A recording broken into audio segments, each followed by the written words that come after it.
এই আঁচনিখন আমি অহা 10 অক্টোবৰৰ পৰা ৰূপায়ণ কৰিব বিচাৰিছোঁ যদিহে আমি মহাবিদ্যালয় আৰু ছাত্ৰীসকলৰ পৰা সহযোগিতা পাওঁ সহযোগিতা মানে এনেকুৱা যে এই 3খন ফৰ্ম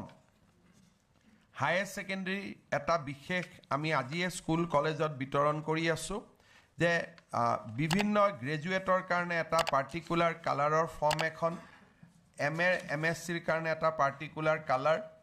আৰু আমাৰ BEd হায়াৰ সেকেন্ডাৰীৰ কাৰণে এই ধৰণে আমি 4টা কালাৰৰ 4খন ফৰ্ম কৰিছোঁ ফৰ্মত একোৱে নাই কোন সনত পাছ কৰিলোঁ ক'ত এডমিশ্যন ল'লোঁ কোনো ডকুমেণ্ট দিব নালাগে কোনো কাগজ দিব নালাগে কাৰণ ইতিমধ্যে সমৰ্থ পোৰ্টেলত আৰু আমাৰ হায়াৰ সেকেন্ডাৰীৰ বাবে দৰ্পণ পোৰ্টেলত তেওঁলোকে গোটেই ডেটা দিয়ে থৈ দিছে গতিকে আমি ইয়াত কোনো মাৰ্কশ্বিট বিচৰা নাই ফটোষ্টেট বিচৰা নাই এটেচ কপি বিচৰা নাই ইনকামৰ প্ৰমাণপত্ৰ বিচৰা নাই অৰ্থাৎ গাঁওবুঢ়া মৌজাদাৰ ক'তো যাব নালাগে এখন সিম্পল ফৰ্ম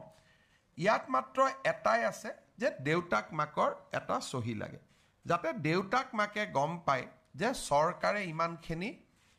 মোৰ ছোৱালীজনীক সহায় কৰিছে গতিকে মোৰ আৰ্থিক বোজাটো কিছু পৰিমাণে কমিব আৰু বহু সময়ত কিছু দেউতাক মাক আৰ্থিকভাৱে সচ্ছল হোৱাৰ বাবে এনে ধৰণৰ আঁচনি ল'ব ইচ্ছাও নকৰে গতিকে ইয়াত ভলেণ্টিয়াৰলি অপ্ট আউট আছে চৰকাৰে কাকো বাদ দিব বিচৰা নাই কোনোবাই যদি নিজে বাদ দিব খোজে তেতিয়াহ'লে আঁচনিখনৰ পৰা নিজে আঁতৰি আহিব পাৰে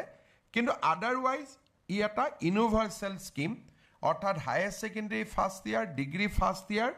আৰু পোষ্ট গ্ৰেজুৱেট ফাৰ্ষ্ট ইয়াৰৰ আমি সকলোকে ইয়াত সামৰি ল'ব খুজিছোঁ এতিয়া প্ৰশ্ন আহিব যে সেকেন্ড ইয়াৰত আমি পাম নে নাই সেকেন্ড ইয়াৰত আমি পাম তাত খালি সৰু দুটা আমি কণ্ডিশ্যন আছে যে ছোৱালীজনীয়ে এটা পাৰ্চেণ্টেজ এটেণ্ডেঞ্চ সদায় লাগিব আমি তাক ধৰি দিম যিটো কলেজত সাধাৰণতে এইটো এটেণ্ডেঞ্চ লাগে পৰীক্ষা দিবৰ কাৰণেও আৰু ছোৱালীজনীৰ কোনো ধৰণৰ কেৰেক্টাৰ অৰ ক্ৰিমিনেল এক্টিভিটিজত ইনভলভ হ'ব নালাগিব এই দুটাই সৰু এটা কথা যে তাত এটা কেৰেক্টাৰ চাৰ্টিফিকেট যে ছোৱালীজনী কোনো ধৰণৰ অবিদ্যায়তনিক কামত যিটো আমাৰ সাধাৰণতে প্ৰিন্সিপালজনে দিয়ে কেৰেক্টাৰ মানে সেই কেৰেক্টাৰটোত আমি যাব খোজা নাই কেৰেক্টাৰ মানে অবিদ্যায়তনিক কিবা কাম কাজত আছে নেকি যে স্কুলত ৰেগুলাৰ নহয় কাবাৰ লগত কাজিয়া পেচাল লাগিছে যিটো আমি ৰেগিঙত জড়িত নহয় এই যিবিলাক এজন ষ্টুডেণ্টৰ কেৰেক্টাৰ ব্যক্তিৰ কেৰেক্টাৰ নহয় যিটো ছাত্ৰ জীৱনৰ কেৰেক্টাৰ সেই কেৰেক্টাৰটো আমি মেইনটেইন কৰিছোঁ নাই কেৰেক্টাৰ এজ এ ষ্টুডেণ্ট এটেণ্ডেঞ্চটো ৰাখিছোঁ নে নাই এই দুটা কথা ক্লিয়াৰ কৰি দিয়াৰ লগে লগে এই ছোৱালীখিনিয়ে সেকেন্ড ইয়াৰতো এই পুঁজি পাই থাকিব তাৰপিছত থাৰ্ড ইয়াৰ পাব থাৰ্ড ইয়াৰতো পাই থাকিব যিসকলে ফ'ৰ্থ ইয়াৰ ডিগ্ৰীত এডমিশ্যন লৈছে তেওঁলোকে ফ'ৰ্থ ইয়াৰতো পাব আৰু যিসকল আজি উচ্চতৰ মাধ্যমিক দ্বিতীয় বৰ্ষত আছে এই বছৰ তেওঁলোকে নাপাব অহা বছৰ ডিগ্ৰীত নাম লগোৱাৰ লগে লগে তেওঁলোকেও এই আঁচনি পোৱা আৰম্ভ হ'ব এই আঁচনিত মই আগতে কৈছোঁ আমি কাকো বাদ নিদিওঁ খালি 2-3টা ধৰণৰ ছোৱালীয়ে এই আঁচনিৰ সুবিধা নাপাব সেইটো হৈছে যে উচ্চতৰ মাধ্যমিক আৰু ডিগ্ৰীত বিবাহিত ছোৱালীয়ে এই আঁচনিটোৰ সুবিধা নাপাব কাৰণ এই গোটেই আঁচনিটো হ'ল বাল্য বিবাহৰ বিৰুদ্ধে গতিকে ডিগ্ৰী থাৰ্ড ইয়াৰলৈকে বা ফ'ৰ্থ ইয়াৰলৈকে অবিবাহিত হৈ থকাটো এই আঁচনিখনৰ ধন নিৰন্তৰভাৱে পাই থকাৰ এটা প্ৰাথমিক চৰ্ত কিন্তু পোষ্ট গ্ৰেজুৱেটত যেতিয়া আমি যাম তেতিয়া আৰু আমি বিয়াৰ কথাটো আনা নাই অবভিয়াছলি ছোৱালী পোষ্ট গ্ৰেজুৱেটত গ'লে বিয়া হ'বও লাগে আৰু আমিও বিচাৰোঁ যে এটা নিৰ্দিষ্ট সময়ত তেওঁলোক বিবাহিত হওক দ্বিতীয়তে যিসকল ডেপুটেশ্যনত পঢ়ে BEd বহুত আমাৰ শিক্ষকে ডেপুটেশ্যনত পঢ়ে অৰ্থাৎ চৰকাৰৰ দৰমহা পাই থাকে তেওঁলোকে এই আঁচনিটোৰ সুবিধা নাপাব কাৰণ তেওঁলোকে নিয়মিত দৰমহা পাই থাকে মন্ত্ৰী সংসদ আৰু বিধানসভাৰ সদস্যসকলৰ সন্তান এই আঁচনিৰ বাবে যোগ্য বুলি বিবেচিত নহ'ব আৰু এটা সৰু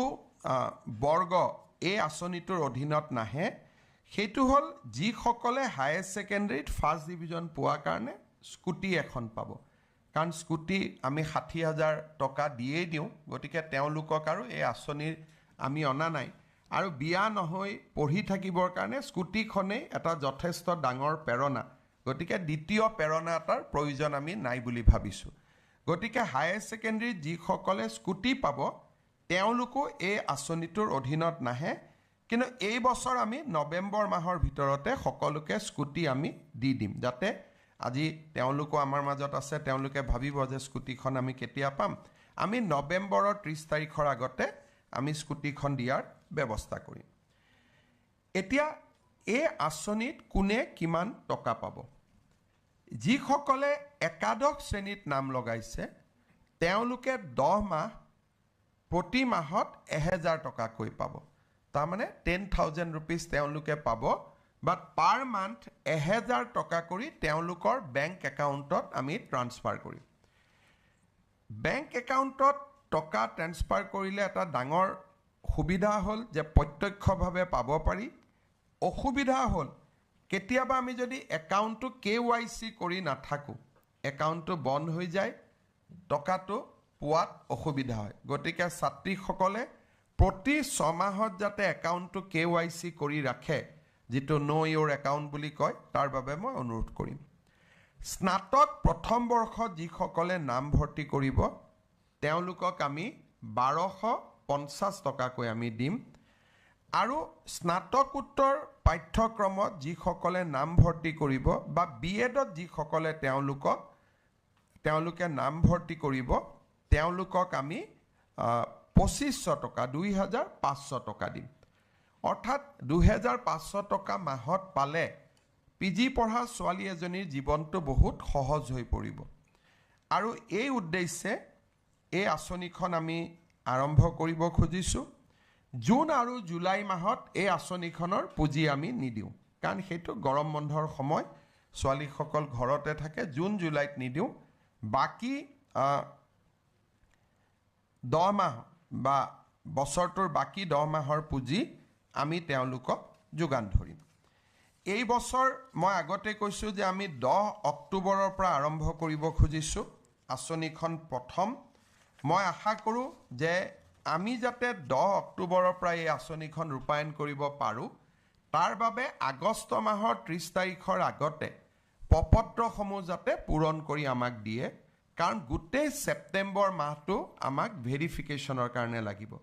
কিন্তু যদি কলেজৰ পৰা ছেপ্টেম্বৰত ফৰ্ম আহে তেতিয়া আমি নৱেম্বৰৰ 10 তাৰিখেহে আঁচনিখন ৰূপায়ণ কৰিব পাৰিম।